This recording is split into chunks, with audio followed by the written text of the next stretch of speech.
네, 이렇게 먹거리 물가 오른다는 소식을 자주 전하는 게 송구스럽기까지 한데요. 그러니까요. 다음 달 1일부터 음료 마시기도 더 부담스러워졌습니다. 이 코카콜라 음료는 일부 품목을 평균 5.5% 올리기로 했고요. 네. 야쿠르트 라이트 가격도 30원 올리기로 했습니다. 소비자가 기준으로 스프라이트나 환타, 파워에이드, 미니메이드 같은 음료들이 각각 100원씩 오른다고 보시면 되겠습니다. 왜 오르냐면요. 일단 용기값이 올랐습니다. 캔의 원료인 알루미늄이 지난해 평균 국제 시세가 전년 대비 7.4% 증가했는데요. 올해 1분기에는 지난해 동기보다 20% 가까이 올라서 최근 10개 분기에서 최고 수준을 보였습니다. 페트 용기는 그나마 국제 시세가 비교적 안정적인데요. 그런데 문제가 이거 만드는 데 드는 전력과 인건비 같은 가공기비가 오르면서 이 공급받는 비용이 8% 정도 오를 걸로 예상이 됩니다. 그런데 코카콜라 음료 가격 인상한 지 얼마 안 됐습니다. 앞서 지난 9월에도 이 똑같은 비용 증가 요인으로 가격을 올린 바 있는데요. 다만 이번 인상에서 소비자 물가 부담을 최소화하기 위해 대표 음료인 코카콜라는 인상 품목에서 제외했습니다. 구 한국 야쿠르트죠. HY도 야쿠르트 라이트 가격을 30원 올려서 220원이었던 게 250원으로 오르는데요. 그래도 야쿠르트는 참았다 올리는 모습인 게 지난 2022년 9월 이후 2년 7개월 만입니다. 올리는 이유는 비슷합니다. 이 원당과 포장재, 원부자재와 물류비, 인건비 상승 때문이라는 설명인데요. 소비자 부담을 고려해 인상 품목과 인상 폭을 최소화했다고 합니다.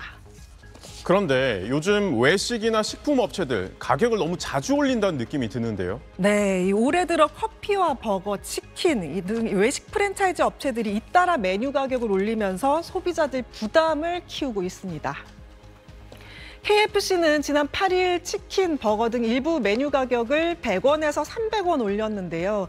작년 6월 한 차례 가격을 올리고서 1년도 안 돼 또 가격 인상을 했습니다. 심지어는 홈페이지를 통해 가격 인상 사실을 알리면서도 인상 대상과 폭을 써놓지 않아 소비자들은 관련 정보를 확인하는 데 어려움을 겪어야만 했습니다. 정부에서 물가 안정 기조에 동참해달라고 한 지 한 달 만에 가격 인상을 단행한 곳도 있는데요. 바로 이 투썸플레이스입니다. 박범수 농림축산식품부 차관이 지난 2월 25일 외식업계 간담회를 열고 이런 요청을 했는데 바로 이 한 달 뒤인 지난달 26일 케이크와 커피, 음료 등 메뉴 58종의 가격을 평균 4.9% 올렸습니다. 이에 따라 이 대표 제품인 스트로베리 초콜릿 생크림은 2,000원 올랐고 레귤러 사이즈 커피 제품 23종 가격은 200원씩 인상됐습니다. 또 버거킹은 이 올해 설 연휴를 앞둔 지난 1월 24일 일부 제품 가격을 100원씩 인상했습니다. 한 기자가 이렇게 프랜차이즈 3곳을 예시로 든 이유가 있죠. 네. 이들 업체가 작년에 최고 실적을 기록했음에도 불구하고 가격을 올린 거라고요? 네, 이 가격을 올리는 업체들은 하나같이 원자재 가격과 이 제반 비용 상승 때문이다 이렇게 말을 하면서 가격 인상이 불가피하다는 입장인데요. 네. 하지만 이 세 업체들은 작년에 나란히 최대 실적을 기록했습니다. 투썸플레이스의 작년 매출과 이 영업이익을 보면요. 이 각각 5,201억 원과 327억 원으로 전년보다 8%, 25% 넘게 증가했고요.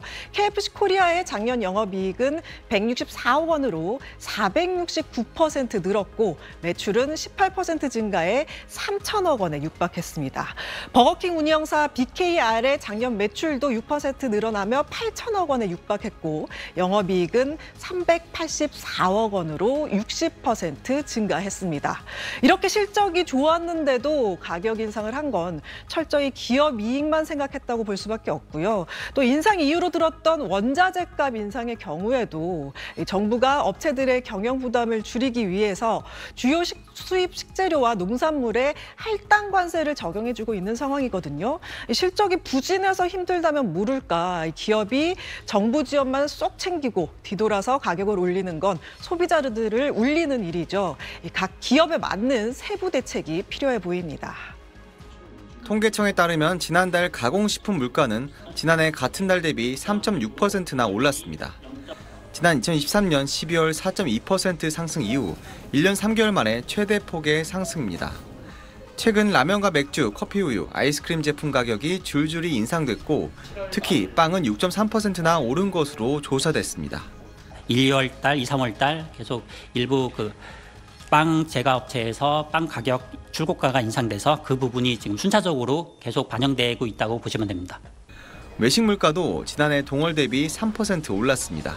식재료비, 인건비, 임차료, 배달앱 수수료 부담 등이 복합적으로 작용하여 전월보다 0.3% 상승, 전년보다는 3.0% 상승하였습니다. 통계청은 전체 소비자 물가 상승률은 2.1%로 3개월 연속 2% 상승률을 기록했다고 밝혔습니다. 지난 2월 6.3% 올랐던 석유류는 국제 유가 하락에 힘입어 지난달 2.8% 상승에 그쳤고 서비스 물가는 2.3% 상승률을 기록했습니다. 정부는 먹거리 가격 안정을 위해 주요 품목별 수급 상황을 점검할 방침입니다. 특히 최근 영남권을 강타한 산불의 영향은 아직 물가에 반영되지 않아 농축산물 피해를 조사한 뒤 수급 영향도 분석할 계획입니다. SBS 홍현지입니다. 한 기자, 불과 몇 달 전에 제 기억으로는 롯데리아가 가격을 올린다 이런 기사를 봤던 것 같은데 이번에 또 올리나요? 네, 맞습니다. 그 기억이 맞습니다. 지난해 8월 가격 인상이 있었고요. 네. 그 이후 8개월 만에 추가 인상입니다. 다음 달 3일부터 65개 메뉴 가격을 평균 3.3% 인상합니다. 인상폭으로 따지면 100원에서 400원 사이인데요. 작년 8월 100원에서 200원 올렸을 때보다 최대 인상폭이 2배나 됩니다. 여기에 롯데리아는 지난 8월에 가격을 올리고 나서 9월에는 배달 메뉴 가격을 매장보다 비싸게 책정하는 이중 가격제를 도입했죠. 대표 메뉴였던 이 리아 불고기 버거로 예를 들어보면요. 단품으로 4,800원, 세트 메뉴로 7,100원 하던 게 200원씩 올라서 매장에서는 이 5,000원, 7,300원이 되고요. 이걸 배달로 시켜 먹으면 5,800원, 8,600원으로 각각 800원, 1,300원 비싸집니다. 롯데리아 측은 제반 비용이 오르고 환율, 기후변화로 인한 이 원재료값 상승으로 판매가 인상을 결정했다고 밝혔습니다. 네, 유독 올해 초부터 먹거리가 올라가고 있다, 먹거리 가격이 올라가고 있다 이런 얘기를 많이 하고 있는 것 같은데 정말 이 품목이나 기업을 가리지 않고 다 올라가는 그런 분위기네요. 네, 맞습니다. 이 품목을 이렇게 좀 정리를 해봤는데요. 이 커피, 초콜릿, 라면, 아이스크림, 맥주까지 가격 안 오른 제품을 찾기도 힘듭니다. 네. 올해 들어 가격을 올리거나 올릴 예정인 식품 외식 업체가 40개에 이르는 것으로 파악되고 있습니다. 지난해 같은 기간 식품기업의 가격 인상 사례가 드물었던 것과 상당히 대조적인 상황인데요. 물론 인상 요인이 없진 않습니다. 이 달러 강세와 계엄 이후 정치적 불확실성이 지속되면서 원달러 환율이 최근 1,460원대까지 급등한 데다 원재료 등 각종 비용이 오른 게 직접적인 원인으로 꼽히고 있는데요. 하지만 일각에서는 전국 불안을 틈타서 기업들이 가격 인상을 앞당긴 게 아니냐는 얘기도 나오고 있습니다. 작년 12월만 해도 이 가격을 올린 기업은 오리온 빼곤 거의 없었는데요. 올해 들어서 가격 인상이 줄을 잇고 있습니다. 커피는 지난 1월 스타벅스를 필두로 줄줄이 가격을 올리기 시작했고요. 가격 인상은 특히 이달 들어서 본물 터지듯 했습니다. 농심이 신라면 가격을 다시 올렸고 오비맥주에 이어 아사히, 하이네켄도 가격이 이미 올랐거나 오를 예정입니다. 또 이 롯데리아 외에도 맥도널드, 버거킹이 인상에 동참했고요. 당장 내일부터는 편의점에서 오비맥주와 오뚜기 라면, 카레, CJ 비비구만두, 하겐다즈 아이스크림 등의 가격이 오릅니다. 네, 기업들도 나름 힘든 상황이겠지만 먹거리 물가가 오르면 이게 전체 물가를 끌어올리는 영향을 줄 테고 가뜩이나 내수가 위축돼 있는데 상황이 더 안 좋아지는 건 아닌가 걱정되네요. 네, 상황이 심각한데요. 한국소비자단체 협의회에서 네. 지난 28일 성명을 내고 기업들의 도미노 가격 인상은 얼어붙은 소비 심리를 더 위축시킬 것이라고 우려를 표했습니다. 또 어떤 분들은 라면도 그렇고 우리 K푸드 수출도 잘 되고 있는데 이런 생각 번뜩 드실 겁니다. 실제로 협의회에서도 식품기업의 실적 호조가 예상되면서 주가도 오르는 상황이라 가격 인상은 타당성이 부족하다고 비판하고 있는데요. 커피 원두와 코코아는 올랐지만 밀가루와 식용유, 옥수수 등 원재료 가격은 작년과 비슷하거나 오히려 내렸으며 또 오리온 같은 식품기업의 지난해 영업이익이 전년보다 10에서 20% 증가했다고 지적하고 있습니다. 물론 이 정부도 지난해에 이어 올해도 식품기업 간담회도 열고 물가 안정 노력에 동참해달라 이렇게 당부는 하고 있지만 물가 관리가 쉽지 않은 상황인데요. 이렇게 되다가 가공식품과 외식물가 지수 상승률이 곧 3%를 웃돌 수 있다는 우려가 나오고 있습니다. 가공식품 물가 상승률은 지난해 1%대를 유지하다가 올해 1월 2.7%로 급등했고요. 지난달에는 2.9%까지 올라 전체 소비자 물가 지수 상승률인 2%를 훨씬 웃돌았습니다. 그리고 지난달 외식 물가 상승률은 이미 3%를 기록했습니다. 지난달 소비자 물가 상승률은 2.0%로 1월보다 다소 낮아졌습니다. 하지만 먹거리 물가는 다릅니다. 가공식품 물가는 2.9% 올라 13개월 만에 최대 상승률을 보였습니다.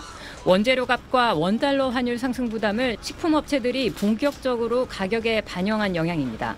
너무 비싸져서 간식도 그때그때 행사하는 거 조금씩 사지 그렇지 않은 거는 가격이 조금 너무 부담스럽죠. 외식 물가도 3% 올라 전체 물가를 0.43%포인트 끌어올렸습니다. 통계청은 배달 플랫폼 수수료 부담 때문에 외식업체들이 배달 주문 가격을 더 높게 책정하는 이중 가격 영향도 있는 것으로 추정했습니다. 앱에서는 500원 더 받아요. 자, 배달을 가요.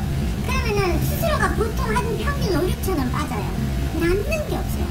구입 빈도와 지출 비중이 높아 장바구니 물가로 불리는 생활 물가 지수는 2.6% 상승했는데 지난해 7월 이후 가장 높았습니다. 농산물 물가는 다소 떨어졌지만 무, 배추, 당근 등 일부 품목은 여전히 고공행진하고 있고 축산물과 수산물도 3%대 후반의 상승률을 보여 소비자들은 물가 안정을 체감하기 어렵다는 반응입니다. 요즘은 고기보다 더 비싸다는 생각이 들어요. 육수 낼 때 일부러 저는 채소를 냈는데 물을 안 산 지 좀 오래됐어요. 이런 가운데 라면 시장 1위 농심이 오는 17일부터 신라면 가격은 50원, 새우깡 가격은 100원 올리기로 했습니다. 17개 브랜드 출고 가격을 평균 7.2% 인상하겠다는 겁니다. 높은 수준의 원재료 값과 환율이 지속되면 가공식품 가격 인상은 앞으로 잇따를 가능성이 있습니다. SBS 유덕기입니다.